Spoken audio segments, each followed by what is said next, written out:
Hello friends, welcome back to my kitchen. તો આજે આપણે ભીંડા અને ડુંગળીનું શાક બનાવીશું। તો આપણે એવી રીતના બનાવીશું કે શાક છે ને બિલકુલ ચીકણું નહીં થાય। તો જે પહેલી વાર બનાવતા હશે ને એને પણ સરસ જ બનશે। તો તેના માટે જો અહીંયા મેં 4 પાવડા જેટલું તેલ ગરમ કરવા માટે મૂકેલું છે। તો તેલ સરસ આવી જાય એટલે આપણે થોડી એવી રાઈ એડ કરીએ। રાઈ ફૂટે એટલે ગેસની ફ્લેમ ધીમી કરી તરત જ આપણે ચપટી હિંગ એડ કરીશું। અને અહીંયા મેં એકદમ મીડિયમ સાઇઝની ડુંગળી કટ કરી છે જે આપણે એડ કરીએ। બધું આ રીતના મિક્સ કરીશું। સાથે સાથે આપણે ડુંગળીના ભાગનું મીઠું એડ કરીએ, હળદર પાવડર એથી આપણે મિક્સ કરીશું। ડુંગળીને ફક્ત આપણે અડધી મિનિટ જેવું થવા દઈએ। અડધી મિનિટ થઈ ગઈ છે તો અહીંયા જો મેં ભીંડાને આ રીતના કટ કરીને રાખેલા છે જે આપણે એડ કરીશું। આ રીતના આપણે મિક્સ કરીએ। આપણે આ રીતના ધીમા તાપે થવા દઈશું। વચ્ચે વચ્ચે આ રીતના આપણે ચમચો ફેરવતા જશું। આ રેસા છે જો આ રીતના કરીએ એટલે રેસા રેસા તમને આ રીતના દેખાશે। જો તો એ રેસા દેખાય નહીં પછી જ આપણે આને ઢાંકીને કૂક કરવાનો છે। ત્યાં સુધી આને આ રીતના જ આપણે કૂક કરીશું।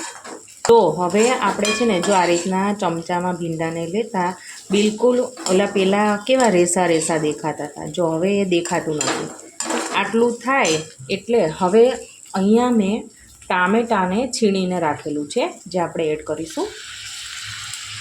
અહીંયા તમે કટ કરીને એડ કરી શકો છો। સાથે બધા મસાલા કરીએ તો ભીંડાના ભાગનું આપણે મીઠું બાકી હતું જે આપણે એડ કરીશું, લાલ મરચું પાવડર, અને હવે બધું આપણે મિક્સ કરી લઈશું। તો ટામેટું આપણે પછી એડ કરીએ ને તેનાથી આપણે ભીંડાનું શાક છે ને એ ચીકણું બિલકુલ નથી બનતું। જો અગાઉથી ઘણા એડ કરી દેતા હોય તેના કારણોસર પણ ભીંડાનું શાક છે ને એ ચીકણું બની જતું હોય છે। હવે આને આપણે ઢાંકી થવા દઈશું। ઢાંકી અને 2 મિનિટ જેવું થવા દઈએ પછી આપણે ચેક કરીશું। તો થોડી વાર પછી હવે આપણે ઢાંકણ ખોલીશું। તો જો તેલ પણ એકદમ સરસ છૂટું પડી ગયું છે અને ભીંડો છે હજી થોડો કાચો છે તો આપણે આ રીતના મિક્સ કરીશું।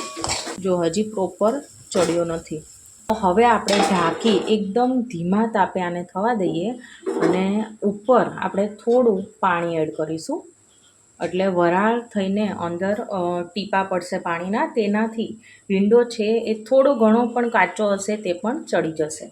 અને હવે ફક્ત આપણે 1 થી 1.5 મિનિટ જેવું જ આપણે થવા દઈશું।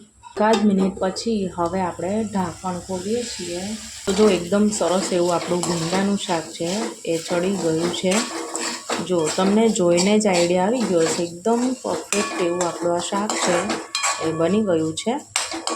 તો હું તમને એક ભીંડો કટ કરીને પણ દેખાડું એટલે તમને વધારે આઈડિયા આવે। જો આ રીતના આપણે ચમચાને પ્રેસ કરતાં જો આ રીતના ભીંડો આસાનીથી તૂટી જાય છે। એનો મતલબ એમ કે એકદમ સરસ એવો આ ભીંડો છે એ ચડી ગયો છે। તો જો આ પહેલાં આપણે કેવા રેસા રેસા દેખાતા હતા એ બિલકુલ નથી।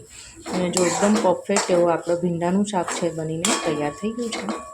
હવે ગેસની ફ્લેમ બંધ કરીએ તો તૈયાર છે આપણું ભીંડા અને ડુંગળીનું શાક। તો એકવાર જરૂરથી તમે આ રીતના બનાવજો, તમારું શાક પણ એકદમ સરસ એવું બનશે, બિલકુલ ચીકણું નહીં થાય। અને ફ્રેન્ડ્સ, આજની મારી આ રેસીપી ગમી હોય તો મારી ચેનલને સબસ્ક્રાઈબ, લાઇક અને શેર કરવાનું ના ભૂલતા। તો આપણે ફરીવાર મળીશું એક નવા જ ઉપયોગી વિડીયો સાથે। Thank you for watching.